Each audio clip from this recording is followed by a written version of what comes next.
sindicatos y también estamos por Zoom. Se pueden hacer preguntas al final de las exposiciones y que van a ser respondidas a las personas que vayan hechas esas preguntas. Oscar, contigo. Buenas tardes, ¿cómo están? Bueno, gracias por la invitación. Es un placer compartir este espacio. Todas las negociaciones implican un proceso de construcción de influencia, ¿verdad? O sea, las negociaciones no son cosméticas, no son superficiales. Las negociaciones intentan modificar algo en el otro. Pero las negociaciones, todas ellas, abarcan dos cuestiones. Una que tiene que ver con el qué, con la cosa, con la sustancia, qué se va a negociar. Y otra que tiene que ver con el cómo, con el procedimiento, cómo vamos a negociar. Entonces, por lo general, fíjense que las negociaciones comienzan desde una posición. Las posiciones tienen sentido para quien las formula.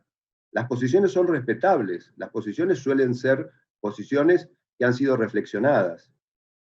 Las posiciones implican una declaración de lo que se quiere. Y desde ahí es que se entiende que naturalmente empiezan las negociaciones. Vamos con una pretensión, decimos lo que queremos, y el otro hace lo propio. Ahora, a partir de allí, suele comenzar un ritual en donde lo que va sucediendo es que progresivamente vamos alejándonos de esas posiciones porque se nos van exigiendo concesiones. Entonces, de acuerdo a cómo vamos manejando esas concesiones, una y otra parte de ambos lados de la mesa, es que vamos alejándonos de nuestra posición inicial para llegar a la posibilidad de algún acuerdo. A ver, por supuesto, no tenemos nada contra las posiciones, pero lo que decimos es que este proceso de negociar desde las posiciones se torna ineficiente. Imagínense, cristalizarse en una posición para luego tener que ir alejándose de ella. ¿Qué sentido tendría? Entonces, lo que suele ocurrir es que en este duelo de voluntades que se da en este tipo de negociación, además de lo aleatorio de llegar a un acuerdo satisfactorio, porque por lo general la medida del éxito que se tiene en este tipo de procesos está relacionada con cuánto nos mantuvimos cerca o lejos de una posición u otra. Y esto puede ser una medida totalmente arbitraria porque depende de dónde nos hayamos posicionado o dónde se haya posicionado el otro al arranque del proceso. Primer déficit.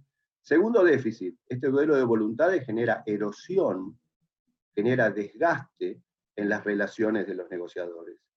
Y en un escenario como el de Brasil y Paraguay, de vecinos integrantes de un grupo regional, de un continente, que van a hacerlo por toda la vida, la continuidad de las relaciones y futuras negociaciones es un resultado esperable tan importante como el de esta negociación.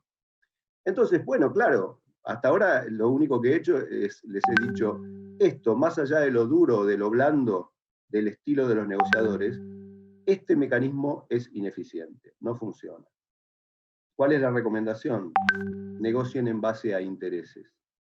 Miren, yo voy a compartir con ustedes en estos breves minutos unas poquitas ideas de este mecanismo, pero estas ideas se aplican a 4 etapas de la negociación en base a intereses. Se aplican en la etapa de análisis previo, en donde lo que hacemos es recoger información, clasificarla, organizarla, jerarquizarla, estudiar los contextos, analizar comportamientos hostiles o amigables, analizar los sesgos de las perspectivas sesgadas de los actores que actúan, defectos de la comunicación, soluciones intentadas, y con miras a todo esto, la segunda etapa consiste en preparar puntualmente la negociación, que implica generar ideas concretas acerca de qué hacer con cada uno de los puntos del análisis de la etapa 1. Luego, la tercera etapa es cómo manejar toda esta preparación metodológica en la mesa de negociación, etapa de ejecución, y la cuarta etapa tiene que ver con una evaluación metodológica, un monitoreo acerca de los resultados del acuerdo. Si ustedes me permiten, voy a compartir ahora con ustedes una pantalla. Me he permitido dibujar aquí una mesa. Primer detalle, esta mesa no tiene aristas. No es una mesa cuadrada ni rectangular. No hay quien esté enfrente de otro. En esta mesa todos los que se sientan a esta mesa, que es la mesa de negociación, tienen equidistancia hacia el núcleo central donde está la sustancia de la negociación y tienen iguales perspectivas todos de lo mismo. En esta mesa, lo que los negociadores deben hacer es trabajar intereses. El primer paso de esta mecánica implica la profunda revisión y profundización, primero de nuestros propios intereses, cosa que ya hemos hecho en la etapa de preparación, y luego de la revisión y chequeo de las hipótesis que hicimos acerca de los intereses de la contraparte. ¿Para qué? Para transformarlos en certeza, para acotar el contenido hipotético de todo ello. Una vez que tenemos algo parecido a una certeza acerca de los intereses y por supuesto de las necesidades en juego, las necesidades son los intereses más importantes, entonces el paso siguiente consiste en empezar a pensar en soluciones negociadas posibles, a las que le llamamos opciones. Esto está muy lejos de ser una propuesta de negociación, una oferta. Es una etapa muy anterior en el proceso. Son soluciones que juntos podemos imaginar, y cuando empecemos a analizar y a criticar estas soluciones posibles, que por ahora no comprometen a nadie, lo que vamos a ver es que de la crítica a estas opciones va a surgir, y acá esta flechita implica la retroalimentación del sistema, va a surgir la posibilidad de seguir profundizando intereses, y cuando aparezcan modificaciones aquí, nuevamente las volcaremos aquí. Entonces, muy bien, ahora hemos generado riqueza de procedimiento, ¿verdad? Tenemos en claro los intereses, tenemos soluciones posibles, pero a ver, ¿y cuál de esas opciones, de esas soluciones posibles se va a transformar finalmente en una propuesta sobre la que podamos consolidar un acuerdo? Bueno, si caemos en la tentación, si pisamos el palito de someter esto a un proceso de duelo, de pulseada, de duelo de voluntades, vamos a ir otra vez para atrás aquello de las posiciones. Entonces, lo que indica este mecanismo es que lo que tenemos que introducir son criterios objetivos de legitimación. ¿Para qué? Para introducir a esta riqueza procedimental que estamos generando un criterio de equidad, algo que haga que desde el punto de vista de las percepciones de ambas partes en la mesa, y no porque ellos lo dicen, sino porque objetivamente los estándares son tomados de algo que proviene de fuera de la mesa de negociación. Entonces, a partir de este mecanismo, empezamos a pensar que, bueno, este acuerdo puede ser legítimo para ambos. ¿Y cuáles son esos mecanismos? Bueno, introducir lo que ha establecido la ciencia, lo que ha establecido la tecnología, las soluciones que han llevado a acuerdos exitosos en otros casos. Cualquier vara o estándar de medición que sea ajeno a la subjetividad de los negociadores. Fíjense que otra vez, la misma retroalimentación, aquella flechita significa que cuando buscamos legitimidad objetiva en otro lado, muchas veces encontramos soluciones que no hemos previsto y que vienen a integrarse a la posibilidad de mejorar las nuestras. Y otra vez revisaremos los intereses en juego hasta perfeccionar la opción y convencernos de que esto lleva a la posibilidad de un acuerdo negociado legítimo, legítimo para todos. Entonces, muy bien, esto, si ustedes me permiten la figura, es como un motorcito, hay que echar a andar este motor.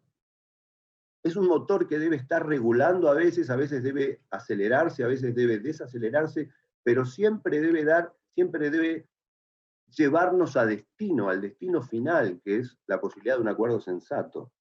¿Qué necesita un motor, les pregunto, para poder no recalentarse, funcionar adecuadamente, no perjudicarse, para poder cumplir su función? Un motor, cualquier motor, lo que necesita es un buen lubricante y un buen combustible.